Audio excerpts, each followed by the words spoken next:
1920년대 독립운동을 쭉 이어서 하고 있는데 중간에 우리가 시험을 보고 선생님이 그 전과 그 후를 이어서 하고 있어요.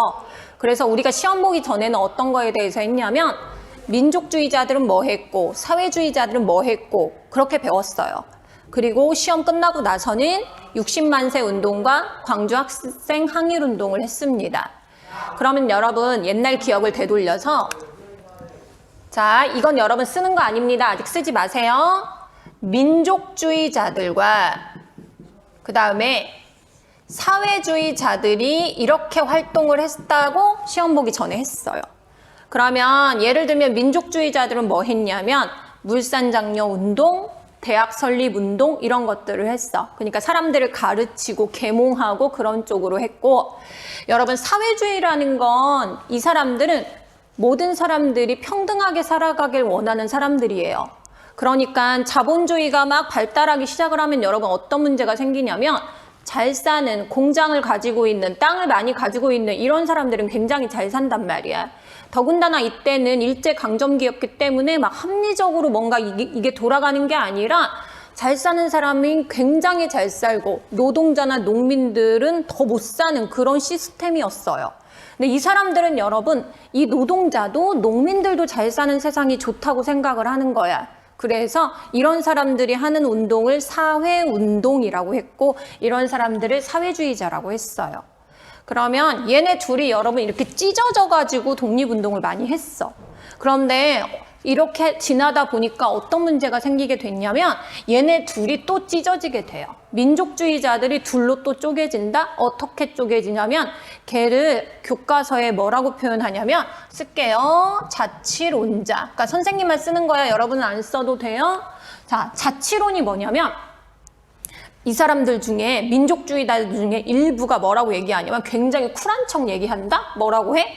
야, 우리 독립운동 해보니까 솔직히 어려운 거 사실이지? 그러니까 어려운 건 사실이지 얘들아. 그러니까 대단한 거지 독립운동이. 근데 이 사람들이 야 독립운동 어렵고 솔직히 일본이 강한 건 맞잖아.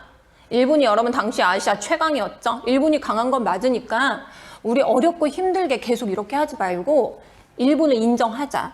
인정하는 대신에 우리 일본 국민으로 살아가자. 그 대신에 뭐를 달라?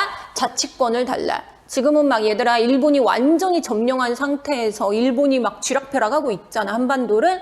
그런데 순순히 인정을 하고 일본 밑에서 자치 우리끼리 서로 뭐 예를 들면 의원도 뽑고 하면서 자치를 달라고 하자 이렇게 얘기를 하는 거야. 얘들아 굉장히 쿨한 척 현실을 인정하는 척 이렇게 얘기를 하지만 얘들아 얘네는 친일파와 다를 바가 없어요. 왜? 우리가 독립을 하는 목표는 뭐야? 우리 힘을 기르든 평등한 사회를 만들든 어쨌든 우리 스스로 대한민국 사람으로서 살아가려고 독립운동을 하는 거잖아. 그런데 이 사람들은 일본 국민으로 살아가자고 하는 거죠. 말이 일본 국민이지 얘들아 일본 밑에서 살아가자고 하는 거랑 똑같은 거야. 그러니까 이 사람들이 생기게 된 거야. 자, 그러면 여러분 당연히 얘한테 반대하는 사람들이 더 많겠지. 갖고 반대하는 사람들도 생겼어요. 그러면 여러분 얘네들을 뭐라고 하냐면 이 기회주의자. 얘들아 기회주의자는 막 이리 붙었다 저리 붙었다 하는 사람은 기회주의자라고 하잖아. 자, 그리고 얘들아 이 사람들을 다른 말로 뭐라고 하냐면 타협주의자라고도 해요. 왜? 누구랑 타협한 거야? 일본이랑 타협한 거잖아. 그런데 이 사람들을 싫어하는 사람들이 당연히 있겠죠. 야, 뭔 소리야. 아니 어디다 대고 일본 밑에서 살지? 라고 하는 사람들 분명히 있지 않아? 여러분의 생각과 선생님의 생각도 그렇지 않아요? 자, 그러면 이 사람들이 분명히 있을 거 아니야. 자, 그래서 이 사람들과 이 사람들이 서로 이제 힘을 합합니다. 야, 너 꺼져. 어디다 대고 무슨 자치론이야. 어디다 대고 일본 국민으로 살아가재. 됐어. 너는 빠져. 자, 너는 빠지고 우리 이제 찢어지지 말고 우리 한번 힘을 합해보자. 힘을 합하면 아마 더 세질 거야. 이렇게 얘기하는 사람들이 나타난 거죠. 이 사람들이 모여서 만든 단체의 이름이 뭐다? 자, 세 글자 외우세요. 신간회예요. 신간회 옆에다가 자 연도 먼저 적을게요. 신간회는 1927년도에 조직됐어요. 그 비타협주의, 난 자치론 싫어, 난 일제 치하에서 자치권을 얻는다? 그거 싫어 하는 사람은 비타협주의자라고 했어요. 그런 민족주의자들과 사회주의 사람들이 같이 만든 게 신간회 27년도에 조직됐어요. 근데 이게 굉장히 나중에 커졌어요. 신간회가 어느 정도로 커지냐면 100개, 신간회 지회라고 해서 각 지역에 그 모임이 100개씩 막 이렇게 있었던 거야. 일본에도 있었고 만주에도 있었고, 그리고 나중에는 회원수를 다 해봤더니 회원수가 몇만이었냐면 2만 명이나 됐었어요. 그러니까 단체로 막 받은 것도 아니고 개인적으로 다 여기에 가입을 했어야 되는데 우리나라 사람들이 굉장히 많이 가입을 했고 독립운동을 원하고 있었다는 거죠. 그런데 나중에는 결국은 여러분 이게 뭐 일본도 방해를 하고 그리고 내부의 분열도 있고 해서 4년 만에 여러분 해체됩니다. 그래서 이 조직은 27년부터 31년까지 있었다, 이렇게 여러분 써 놓으시고, 자 그럼 배경 할게요. 아까 얘기했듯이 자치론을 주장한 사람들이 있다고 했지. 일제 밑에서 우리 자치하자. 일본을 인정하고 자치하자. 이게 말이 좋아 자치지 일본의 지배를 인정한다는 거잖아. 그래서 이런 사람들의 의견을 뭐라고 하냐면 자치론이라고 해요. 자치론. 그래서 이건 안 된다. 근데 얘들아, 일본이 이거 들었을 때 반갑지 않겠어? 계속 한반도를 지배할 수 있겠네 해서 이거를 이용해가지고 얘들아, 우리나라 독립운동가들을 계속 이간질시키는 거야. 분열시키는 거죠. 여러분, 일본이 1920년대에 이런 정책을 썼어요.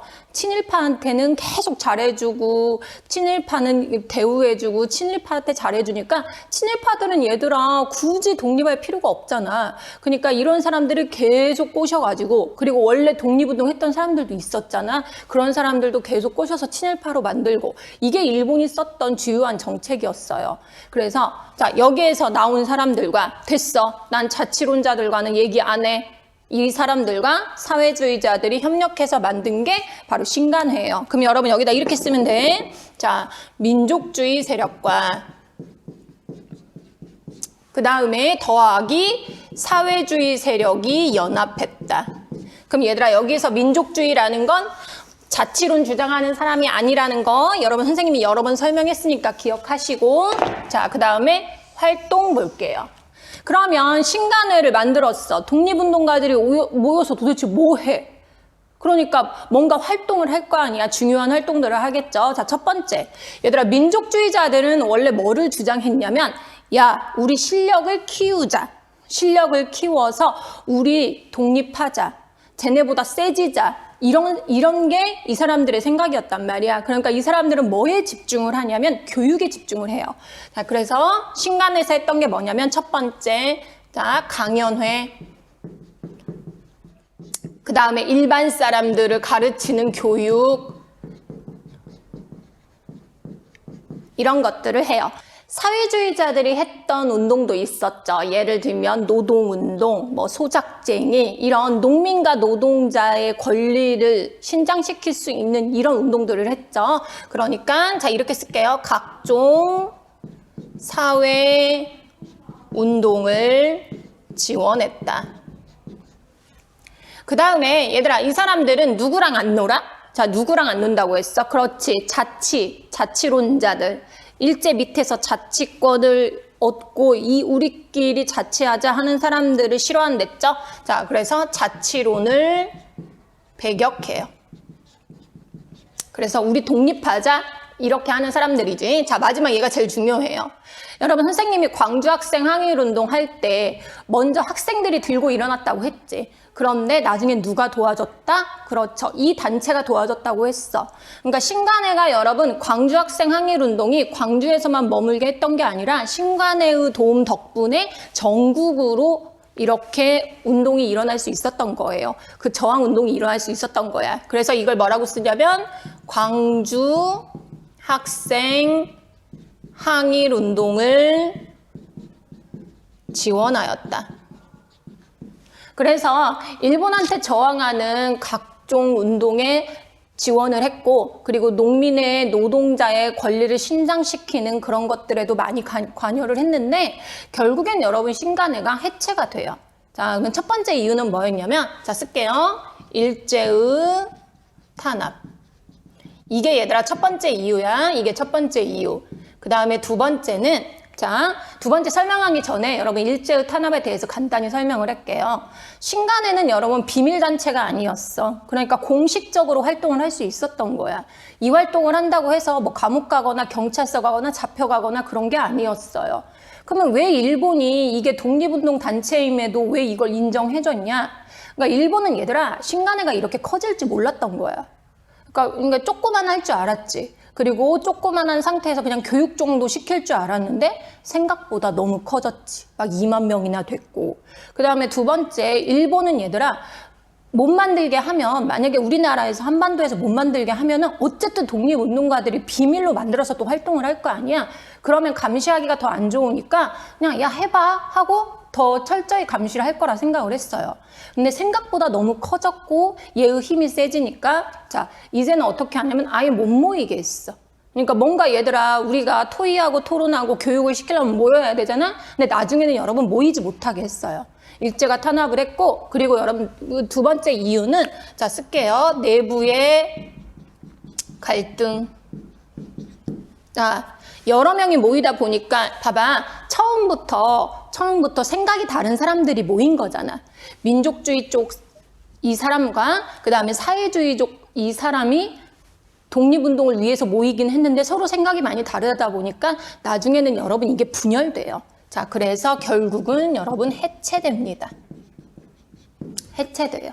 그래서 여러분 이걸 기억할 때 어느 부분을 중점적으로 기억을 하냐면 일단은 우리 일제강점기에서 독립운동가들이 전부 다 모였다. 이렇게 생각을 하면 되는 거고 특히 1920년대는 민족주의자들과 사회주의자들이 공존하고 있었는데 이 둘이 뭉쳤다? 이렇게 여러분 기억하면 돼요.